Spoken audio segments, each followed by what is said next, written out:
The best way to improve as a composer or musician is to transcribe. It's a widely known secret, but nobody wants to talk about it because honestly, transcription is really hard. For those of you who don't know, music transcription is the act of notating, replicating, or otherwise committing to memory an existing piece of music. In this video, I'm going to walk you through step by step how to transcribe a piece of music, and I promise you, if you follow this regimen and you do this regularly, you will see gains and you will see massive improvement in your skill as a composer and musician. I hope you're excited. Here's a step-by-step guide on how to transcribe a piece of music. Step 1 is to choose your piece of music, but also choose the goal behind your transcription. What do you want to get out of this transcription? Do you want to improve your technique by learning the piece on your instrument? Do you want to study the contour of the melody line so that you can improve your melody writing? Do you want to figure out why a certain chord progression makes you catch feelings? Your goals will not only help you figure out why you're transcribing, but also what to transcribe in the piece and how to transcribe it. For example, a simple lead sheet contains the melody, chords, time signature, and form. It doesn't contain the bass line usually or any specific instrumentation. This is a great example of a transcription that you might do to study a melody. A full arrangement contains all the notes, even those tricky inner voices, and leaves nothing to chance. However, it still doesn't tell you which instruments are playing which line. A full arrangement is good if you want to really dive deep into the harmony of a piece. Then you have a full score, which really tells you everything. The form, the arrangement, the dynamics, even the specific instruments that are playing each line. Essentially, a full score is something that you could hand off to players and they could immediately play it. So it's important to choose the type of transcription that best suits your goals. And if you choose the full score, then God be with you. Step 2 is to prepare your tools. Now, transcription is going to go a lot smoother if you just take a few minutes to prepare some tools. I recommend using software. You could do it by hand, but in my opinion, there's just no reason to do that these days. It's so much faster with software, so much easier with software. If you haven't picked out any transcription software, I would recommend Transcribe. I've tried pretty much all of them, and Transcribe is just far and away the best. Whatever you choose, you're going to really want 3 different types of tools set up to get the smoothest experience from your transcribing. The first is going to be your playback software. This is the thing that lets you manipulate the audio, slow it down, speed it up, EQ it in a certain way, pitch it up, pitch it down to help you identify certain pitches and sounds. Like I said, I love Transcribe for this. The second is notation software. This is what you'll actually use to notate what you're hearing in the playback. You can do this in your DAW and MIDI, but for real deep study, I recommend doing classical sheet music notation with a free tool like MuseScore. The third tool you'll want is your instrument, or some sort of instrument, whether it's a piano or a guitar or a MIDI controller hooked up to your computer. It's always a good idea to have an instrument handy, not only because you're going to be improving your technique by learning the piece on your instrument, but because, unless you have perfect pitch, you really kind of need an objective musical reference to check your transcription. I like to use my MIDI controller hooked up to my PC here with just a basic grand piano patch open. So once you've got your tool set up and you've got your song of choice loaded into those tools, it's time to move on to the next step. Active listening. Active listening, as I define it, is the practice of carefully and undistractingly listening to a piece of music with the purpose of parsing out all of its disparate elements. An active listening mindset will drastically change how you interpret music, not only in transcription, but in your everyday life. All we want to do in this phase is really listen. Here's some things to listen for in the active listening phase. What is the tempo? Is it upbeat or down tempo? Is the tune in 4/4 or 6/8 or 3/4 or 15/18 or some other time signature altogether? What instruments stand out the most to you in the ensemble, which are immediately recognizable? What do you think the tonic or the key of the song is? Can you hum it? What's the form? Is it pop song structure, AABA, or some other form entirely? I would just open up a Google Doc and just start jotting down these thoughts and these answers. This will help you tremendously when you actually move to your instrument and your software and begin to transcribe and notate the piece. Now the next step is what I just call freeform playing. So I'm going to continue active listening, but this time I'm going to go back through the piece and I'm actually going to go to my instrument, whether it's my guitar or my piano, and I'm going to try to play it. I'm going to try to pick out little bits of the melody. Of course, I'm not going to play it exactly. I'm not going to probably be able to immediately play it by ear, but if I can get some bass notes, or maybe some chords, or maybe I can get a rhythm down, or maybe I can sort of find the contour of the melody, all of this is going to help me, and it's basically all about the process of getting the song under your fingers. Now the next step is to mark out the form from start to finish. Now, if you're just transcribing one little piece of a track, like maybe just like 2 measures or 4 measures, you might not need to do this, but if you're transcribing a whole track, this is going to be super helpful. And by the way, if you're curious, I have a module all about form and structure in my course on composing video game music, which is in the description below. So marking out the form in Transcribe is super easy. All you need to do is listen through the piece from start to finish and press the B key to mark out a beat and the M key to mark out a measure. Once you mark out your beats and your measures, you can then go back to define whole sections. I typically define sections as just this gut feeling of when I feel like the song is drastically changing. And pro tip, most sections and songs change either in increments of 4, 8, 16, or 32 bars, although there's always an exception to this rule. If you're using Transcribe, all you have to do is right-click on the measure marker where you feel like the section is changing and change the marker type to section. From there, I can select a bunch of markers and Transcribe and then hit Markers Compute Tempo, which will give you kind of a rough approximation of the tempo.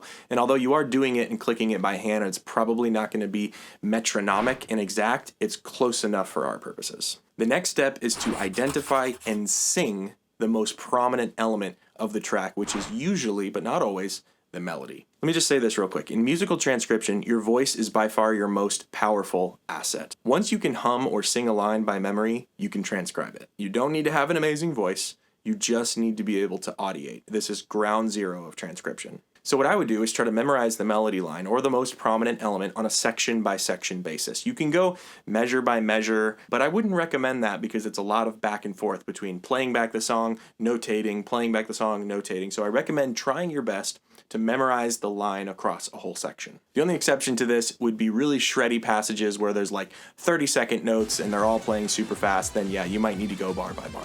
The next step is to actually notate the line. So once you feel confident, once you can sing the most prominent element, you go back to your notation software. In this case, I use MuseScore, and you notate that line. Once you feel confident that the line accurately represents what you're hearing in the piece, you can move on to the next most prominent element, and we're just going to go down the list for the most prominent elements of the piece. Now, usually, the next most prominent element is going to be the bass. We can typically hear the highest parts of a piece and the lowest parts of a piece the best. Our ears are most attuned to those. So typically after the melody, I'll go to the bass and do the exact same protocol. Not always, but a lot of the time, the bass note is the root note of the chord that's being played, so it gives you a lot of harmonic information that you can then use for analysis should you choose to analyze the piece later. Now, if you're having trouble hearing the bass or really any other line, this is where Transcribe really shines. Here are 4 things you can do inside of Transcribe to help you identify tricky lines or pitches. The first is to EQ out what you don't need.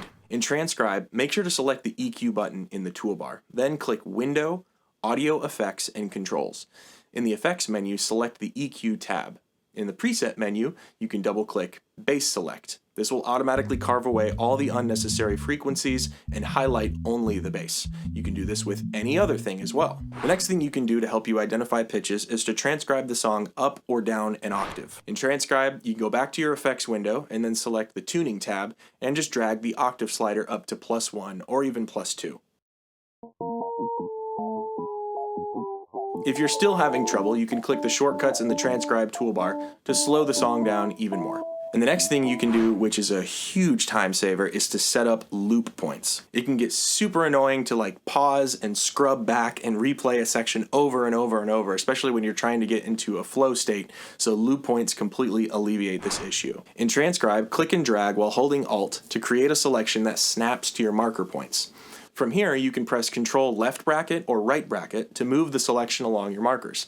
So long as the loop button is selected in the toolbar, the selection will loop continuously upon playback.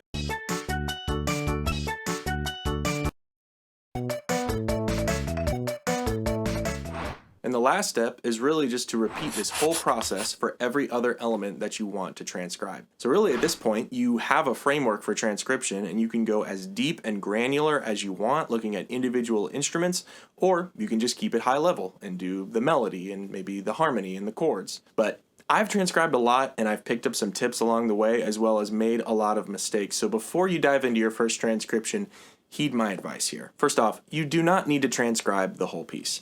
I was a purist when I first started where I was like, no, I want a full transcription of this whole piece, even though I was transcribing things that really didn't help me achieve my goals. If you only want to know a certain aspect of a piece don't try to transcribe the whole thing. Don't waste your time. Just transcribe that part of the piece and move on. Another piece of advice is, man, just go for quick wins. Transcription, much like arrangement and composition and mixing, is a race against the clock. You know, it's a race against ear fatigue. Every minute that you're transcribing, your ears are getting less and less fresh and able to hear what's going on in the piece. So make sure that you're first transcribing the most prominent elements and don't go for those tricky inner voices until you've gotten all the low-hanging fruit. This also means taking frequent breaks. Get up, take your headphones off, walk around, refresh your ears. Actually, speaking of headphones, another piece of advice is try different output methods. So I'll typically transcribe with my headphones here, but every now and then, if I'm really struggling, I'll turn them off and I'll turn to my studio monitors and I'll turn those on.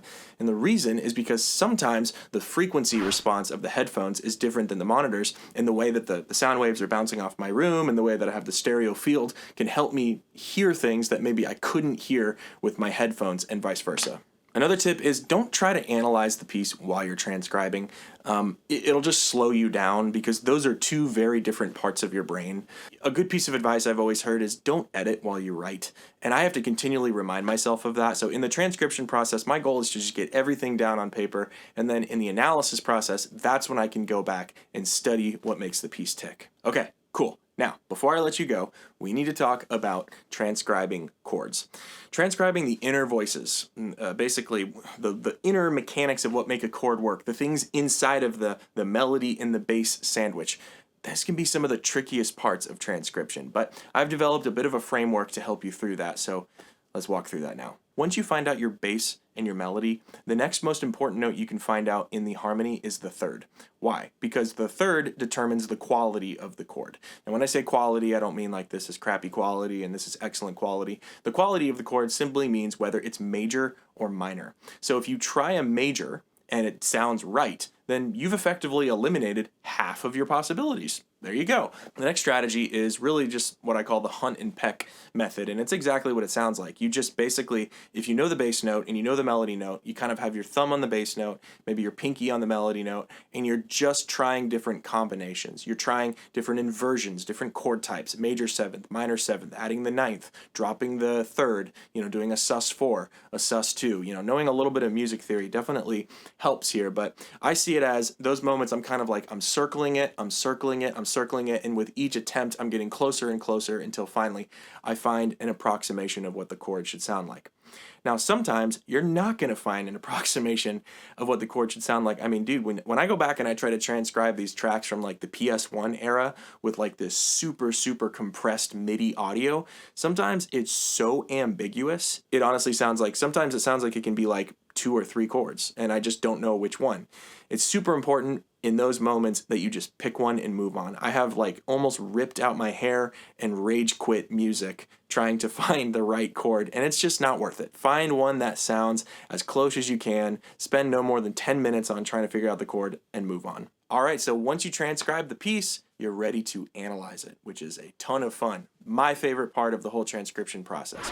I have a whole blog post linked in the description about how to analyze music that goes deep in depth on how to do that. Deep in depth? It goes in depth on how to do that, so I'd recommend you check that out. If you want to learn more about composing music with free tools, I have a video on that as well. Thanks so much for watching.